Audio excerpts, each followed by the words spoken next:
यो सो अब जब इतना टाइम हो ही गया है, चैप्टर 1138 के आए एंड सब लोगों ने अपनी थियरीज भी बना ली है, तो फिर आज हम लोग एक्सप्लेन करने वाले हैं वो सभी थियरीज जो कि हमें पर्सनली काफी ज्यादा अच्छी लगी है। पर उससे पहले हम जरा अपनी इस वीडियो में बताई हुई एक थियरी को सपोर्ट करने के लिए एक और प्रूफ रखते हैं। इसमें हमने बताया था कि दो सोवरेंस में से एक शीरा होशी एंड दूसरा है प्रिंस लोकी, लेकिन तुम में से काफी सारे लोगों ने बोलता कि प्रिंस लोकी क्यों, क्या पता वो मोमोनोस के हो। सो अगर हम इस इमेज में देखें तो फिर यहाँ पर एक मरमेड प्रिंसेस है जो कि अभी के टाइम पर वीनो की शीरा होशी है, एंड अगर तुम इसके साथ देखो तो फिर यहाँ पर ओडा ने मरमेड प्रिंसेस के साथ एक जायंट को ड्रॉ किया हुआ है, एंड बस इस डिजाइन को देखकर ही वी कैन टेल कि ये लोकी का डिजाइन है। सो हाँ, इवन इस पैनल में भी ओडा ने कंफर्म कर दिया कि दो सोवरेन और कोई नहीं बल्कि शीरा होशी एंड प्रिंस लोकी हैं। अब आज की फर्स्ट थ्योरी है 3 वर्ल्ड्स में से सेकंड वर्ल्ड पर। जब सेकंड वर्ल्ड के बारे में बताया जा रहा था तो वहां पर एक स्पेसिफिक लाइन थी, those of the half moon dreamed, those of the moon dreamed. So यहाँ पर सिर्फ एक बार मून को बोलने की जगह ओडा ने स्पेसिफिकली मून को हाफ मून और मून में डिवाइड किया। अब वी नो कि उस टाइम पर दो तरह के मून फॉलोअर्स थे, एक जो मून के एक हाफ को वर्शिप करते थे और एक जो दूसरे हाफ को। एंड ये चीज अब एक्चुअल में ब्लैक बियर्ड एंड उसके डी नाम का राज खोल सकती है। हम सब ने कभी ना कभी ये तो वंडर किया ही है कि डी नेम के सभी लोग इतने ज्यादा ब्राइट है, तो फिर आखिर एक ब्लैक बियर्ड ही एक्सेप्शन क्यों है? जिसका आंसर अब ये हो सकता है कि लूफी एंड बाकी सभी डी क्लैन के मेंबर्स उन मून पीपल के डिसेंडेंट्स हैं जो कि मून की ब्राइट साइड पर रहा करते थे या फिर उसे वर्शिप करते थे, जबकि ब्लैक बियर्ड उन मून पीपल का डिसेंडेंट है जो कि मून की डार्क साइड पर रहा करते थे। एंड यही रीजन भी है कि क्यों लूफी मून की ब्राइट साइड को रिप्रेजेंट करता है while black beard dark side को। दोनों के पास सेम ड्रीमिंग पर्सनैलिटीज है, एज इन दी एंड दोनों के दोनों मून से ही बिलोंग करते हैं, लेकिन उनकी साइड्स उनके ड्रीम को इफेक्ट करके dark dream and bright dream बनाती है। एंड इससे हमें इस ड्राइंग में इन बोर्ड्स का रोल भी समझ में आता है, जिसमें ये बोर्ड्स मून पीपल को रिप्रेजेंट करती हैं। हाउएवर अगर तुम देखो तो इनके सेल पर मून का सिंबल अलग है, जिसका मतलब ये है कि इसमें से आधी fleet dark side of moon से बिलोंग करती है और आधी ब्राइट साइड से। अब सेकंड थ्योरी सच में काफी ज्यादा इंटरेस्टिंग है। हमने देखा है कि एनीज लॉबी के नीचे एक बहुत बड़ा वॉइड है, एंड आखिर अब तो हमें ये पता ही है कि वो वॉइड एंशिएंट वेपन से किया गया है। एज सेम चीज हमें लुलुशिया में भी दिखाई गई है,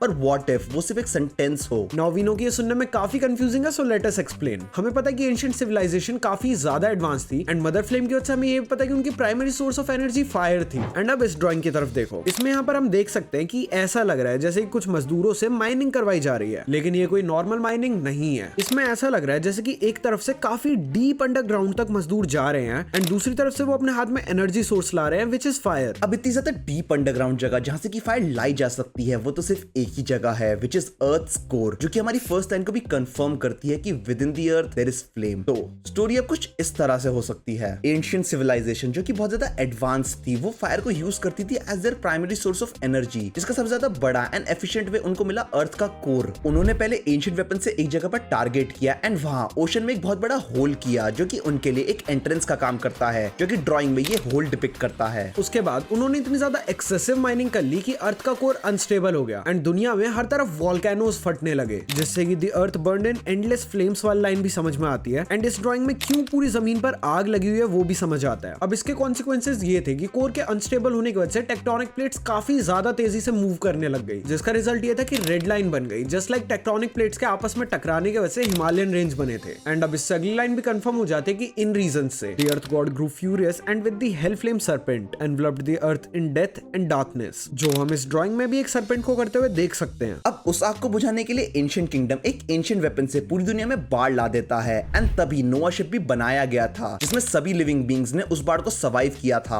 अब उस फायर के बुझ जाने के बाद जॉय बॉय, जो कि उस टाइम एंशिएंट किंगडम का राजा था, उसने डिसाइड किया कि अब टाइम आ गया है इस फ्लड को रिवर्स करने का। मोस्ट प्रोबेबली वो भी किसी एंशिएंट वेपन से through some sort of destruction. लेकिन अपनी पावर को मेंटेन रखने के लिए 20 किंगडम्स एंशिएंट किंगडम के अगेंस्ट चले गए एंड यूरेनस को चुराकर एंशिएंट किंगडम पर अटैक कर दिया एंड मेक श्योर किया कि वर्ल्ड फ्लडेड ही रहे, जो कि आज इतने सालों बाद भी फ्लडेड ही है। लेकिन अब इस रेड लाइन फॉर्मेशन की एक और अल्टरनेटिव थ्योरी है, एंड वो भी पूरा सेंस बनाती है। जब कोर की एक्सेसिव माइनिंग की वजह से वोल्केनोस फटने लगे एंड चारों तरफ आग लग गई, तो फिर अर्थ गॉड गुस्सा हो गए एंड उन्होंने सर्पेंट के साथ मिलकर और भी ज्यादा तबाही एंड मौत फैलानी चालू कर दी। यहाँ तक तो सब कुछ सेम है, लेकिन यहाँ से स्टोरी चेंज होती है। रेड लाइन रेड स्टोन से बनी है, जो कि बाकी की पूरी अर्थ पर कहीं पर भी नहीं है, तो फिर ये रेड स्टोन आखिर आए कहां से? एंड यहीं पर इस ड्राइंग में इन टेक्स्ट के पीछे छुपे हुए ये मून्स हमारा आंसर देंगे। अब अगर तुमने इन मून्स को नहीं पहचाना तो ये वही डिजाइन है जो कि प्रोफेसर क्लोवर के ग्लोब में अर्थ के पास जो मून्स दिखाए थे उनका था। अब ये चीज वियर्ड नहीं कि क्लोवर ने अर्थ की ऑर्बिट में एक से ज्यादा मून दिखाए, पर एक्चुअल वन पीस वर्ल्ड में सिर्फ एक मून है, तो बाकी के मून्स कहां गए? सो इस थ्योरी के अकॉर्डिंग एंशिएंट वेपन या फूजितोरा एंड व्हाइट बियर्ड जैसे किनी डेविल शूट्स के कंबाइंड एफर्ट से उन मून्स को डिस्ट्रॉय करके अर्थ पर लाया गया एंड उनकी रॉक से रेड लाइन बनाई गई, जिससे कि सी लेवल बढ़ गया और आग बुझ गई। एंड अब एंशिएंट किंगडम चाहता था कि उस रेड लाइन को हटा दिया जाए जिससे कि सी लेवल फिर से नॉर्मल हो जाएगा। एंड आगे की 20 किंगडम्स की बिट्रेयल वाली एंड नोआ शिप की स्टोरी इसमें सेम है। तो तुम खुद डिसाइड कर लो कि तुम्हें कौन सी थ्योरी रेड लाइन के फॉर्मेशन के लिए ज्यादा सच लग रही है और दूसरी थ्योरी ग्रैंड लाइन के लिए मान लो। एंड अब ये जो नेक्स्ट थ्योरी है हमें पर्सनली काफी ज्यादा इंटरेस्टिंग लगी है। देखो हमें ये 3 टेक्स्ट दिखाए गए जिसमें कि 3 एराज हैं। फर्स्ट एरा में था सन गॉड निका, सेकंड एरा में आया जॉय बॉय एंड अभी थर्ड एरा जो चल रहा है इसमें लूफी। एंड हम ये मानते आ रहे हैं कि स्टार्टिंग से मेन ओपोनेंट हमेशा से ईमू ही रही है, लेकिन व्हाट इफ ऐसा ना हो। यहाँ पर आई बिलीव कि ईमू सिर्फ सेकंड वर्ल्ड यानी कि सेकंड एरा में आई थी, जिसके हमारे पास कुछ हिंट्स भी हैं। सबसे पहले तो जब ईमू ने स्ट्रॉन्ग हाकी फील की तो उसे सिर्फ जॉय बॉय याद आया, व्हाई नॉट नीका। अब हर एरा में एक गुड और एक बैड आता है, तो अकॉर्डिंग टू मी स्टोरी कुछ ऐसे गई थी कि सबसे पहले कोई डार्क साइड था जिसको रोकने आया नीका, लेकिन वो उसे रोक नहीं पाया। जिसके बाद नीका की जगह आया जॉय बॉय जिसने उसे हराया, पर मौका देखते ही उसकी गद्दी ले ली ईमू ने। अब जॉय बॉय ईमू को रोकना चाहता था लेकिन ही फेल्ड, तो अब जॉय बॉय की जगह लूफी आया है जो कि ईमू को हराएगा। पर अब देयर इज अ ट्विस्ट। इस एरा में ईमू की जगह लेने के लिए ब्लैक बियर्ड, जिसने क्लियरली ये बोल भी रखा है कि उसे पूरी दुनिया चाहिए एंड इवन उसके सबऑर्डिनेट्स भी ये क्लियरली बोलते हैं। सो ये एक सर्कल और यू कैन से कि एक पूरा लूप चल रहा है। So what do you think, क्या लूफी इस लूप को ब्रेक कर पाएगा? एक्चुअली हाँ,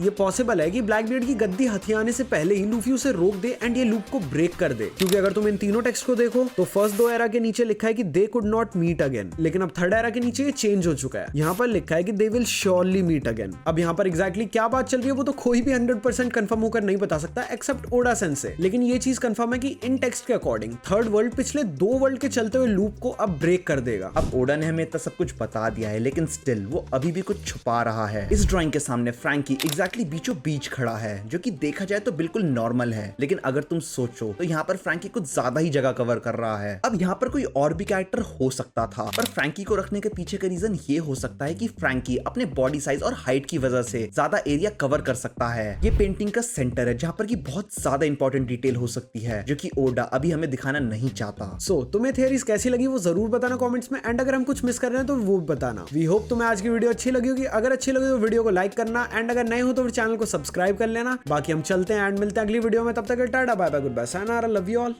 बाय।